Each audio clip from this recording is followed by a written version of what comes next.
Bank के नंबाला से doctor Vikram Singh. मैं आपको ये बताने जा रहा हूँ कि ओयस्टर की खेती के जो मैनेजमेंट तरीके होते हैं रख रखाव के, उसको और कितना अच्छा बनाया जा सकता है। सही, जैसे ये बैग है ना, ये अपनी वर्टिकल लिमिट लेंगे। सही है, वर्टिकल लिमिट ये होती है ना। आपको करना क्या है कि जिस तरह प्रोडक्शन आप ओयस्टर मशरूम का ले रहे हैं, इसमें आपकी 95% तो ह्यूमिडिटी होनी चाहिए। सही है, टेम्परेचर इसका 32, 34, 38 तक इसका टेम्परेचर पे ये ग्रो करेगा।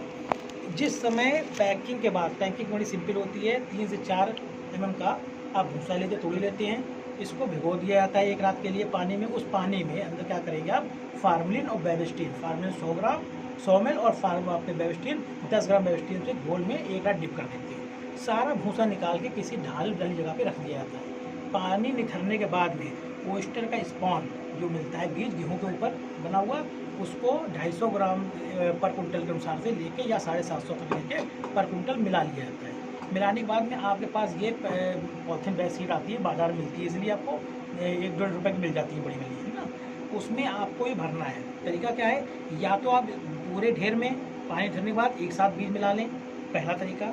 दूसरा क्या तरीका है कि आप इस पॉलिथीन के अंदर पहले तूड़ी डालें, एक हाथ में मुट्ठी लेके, ये ध्यान रखें उसमें पानी निकलना नहीं चाहिए। अगर पानी दबाने पे बूंद बूंद गिर रहा है, इसका मतलब आपका 95% मॉइस्चर है, ओके है। अगर और एक झटके से हाथ भी खोलें, अगर थोड़ी चिपक रही है तो भी मॉइस्चर सही है। थोड़ी चिपनी झट नहीं गिरनी नहीं चाहिए, अगर गिर जाती है इसका मतलब मॉइस्चर कम हो चुका है, तो वो बचाना पड़ता है। जब आप बैग भरते हैं, पॉलिथीन लीजिए, सारा टोटल प्रोसेस कंटामिनेशन फ्री होना चाहिए। आपका फार्मूले से ट्रीटमेंट होना चाहिए, रूम का भी, आपके बैग्स का भी और सरफेस का जहाँ आप पैकिंग कर रहे हो। वहाँ पे आप मुट्ठी में तोड़ी लेंगे, डाल देंगे। फिर वो जो बीज है, स्पॉन है, उसको 20 ग्राम स्पॉन हाथ से, सैनिटाइज हाथ होगा आपका और ग्लव्स पहन सकते हैं, उसको लेके छिड़क दीजिए इस लेयर पर। तो 1 लेयर, 2 लेयर सेम उसी पैटर्न पे चलेंगी, 3, 4। मोस्टली लोग क्या करते हैं, इसको 1.25 फीट के आसपास बनाते हैं। ये स्मॉल पैकेट में डेमो दिया जा रहा है, छोटी यूनिट है। इसमें आप जब इसको कर लेंगे तो अब आपका मुश्किल से हफ्ता 12 दिन के बाद में, 10-12 दिन के बाद में धीरे धीरे जाला फैलेगा। जिस समय पूरा वाइट जाला हो जाए, सही है, पूरा कम्पैक्ट। और इसको भरने के बाद ना गांठी जब भी लगाते हैं ढीली नहीं बनाते, जैसे लाइक आप डेमो में देखते हैं ये हल्का बना हुआ है, तो ये स्प्रेड करके टूट सकता है। हमेशा टाइट, जैसे ये सही है। जिस समय पूरा वाइट कर जाएगा, आप एक जो होता है स्टेलाइज चाकू लेंगे, नाइफ, पूरा नहीं बैग उतारेंगे कि टूट के गिर जाए। और इसको भी रखने का तरीका बेटर तो ये होता है, छोटे पैकेट में रख सकते हैं आप इस तरह, मगर जब बड़े पैकेट होंगे तो मुंह नीचे रहेगा और ये पोर्शन ऊपर रहेगा, बिकॉज कि यहाँ पानी रुक जाता है, तो ये आपका कंटामिनेशन करने के चांसेस होते हैं। आपको इस तरह बैग रखने चाहिए, ये पैटर्न सही होता है। इसमें क्या होगा, रख रखाव के तरीके के ऊपर वीडियो है, ये आपको कोई दिक्कत नहीं है ना। ये आपका होना चाहिए, तो पानी जो होगा गिरता रहेगा। और इस बैग के जस्ट नीचे रैक में बैग यहाँ नहीं होगा, ये हमेशा जिग जैग मोशन में रखे जाते हैं।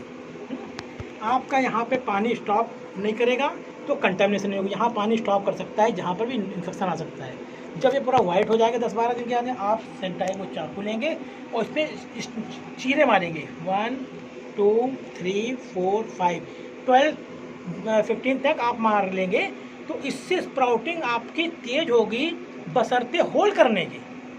ये मैनेजमेंट में डिसएडवांटेज मैं देख रहा हूँ इसका, है ना।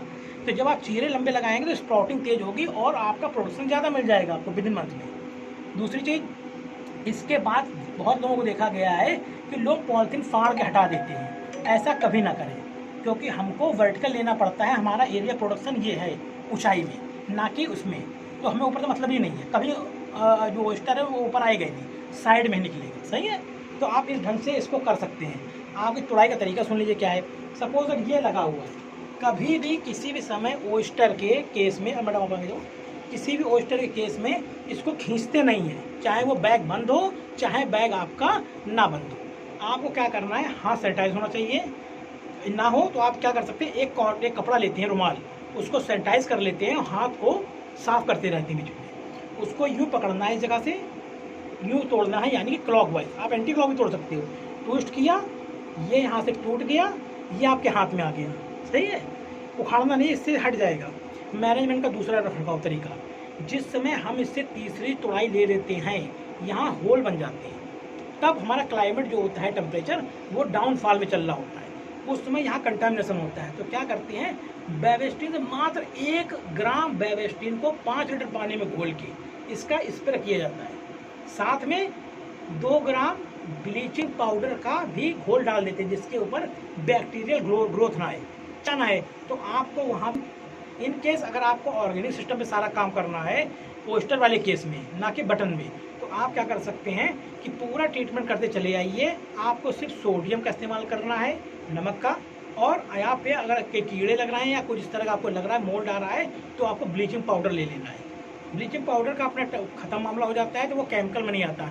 हमेशा तब नॉन ऑर्गेनिक हो जाता है जब भी किसी भी चीज़ का हमारा रेजिड्यू इफेक्ट में आ जाए, यानी कोई प्रोडक्शन में उसका रेजिड्यू मालूम चले, वो नॉन ऑर्गेनिक हो गया, सही है, ऑर्गेनिक नहीं रह गया। तो आप इसका कर सकते हैं। इवन केस आप अपने यहाँ कमरे के सफाई के लिए, कीड़े मकोड़े मारने के लिए छोटे, आप निम्बिसिडिन ऑयल का इस्तेमाल कर सकते हैं, आप फार्मल्डिहाइड का इस्तेमाल कर सकते हैं, बशर्ते आपके पैकेट यहाँ ना हो, सही है। बांस की चाल बनाते समय विशेष ध्यान रखा जाता है कि चाल की ऊंचाई हमेशा 1 हाथ से यानी 1.25 फीट से ऊपर होनी चाहिए। क्यों होनी चाहिए? कि आपके पास जब आप बैग बड़े लोगे तो आपका एरिया बढ़ जाए। अब इसमें देखो इतना एरिया जो हमारा है वो बेकार जा रहा है, कम से कम 1 फुट का 8-9 इंच का एरिया मेरा बेकार जा रहा है। हमें बैग बड़े रखने हैं कि हम ले सकें। बटन के केस में आपकी ये लंबाई सही है। अगर छोटे बैग रखते हैं हम लोग 10 इंच के, तो वहाँ पे वो चौड़े होते हैं, प्रोडक्शन बड़ा होता है, उनके बैग बड़े होते हैं, क्योंकि हमको हॉरिजॉन्टल लेना होता है, ना कि वर्टिकल लेना होता है, सही है। इस तरह आप अपनी यूनिट कर सकते हैं। थर्ड चीज, जो भी यहाँ पे ये एग्जॉस्ट लगा हुआ है, एग्जॉस्ट है ना लगा ये, तो एग्जॉस्ट को हमेशा हीट होता है इसमें, तो वो हीट ऊपर जाता है ना कि नीचे। तो हमें क्या करना है, एग्जॉस्ट की पोजीशन ऊपर रखनी, जिससे वो सही है आपका। और फ्रेश एयर देने के लिए हमको क्या करना पड़ता है कि 24 आवर्स में half and half hour, morning and evening में हमको फ्रेश एयर देनी चाहिए।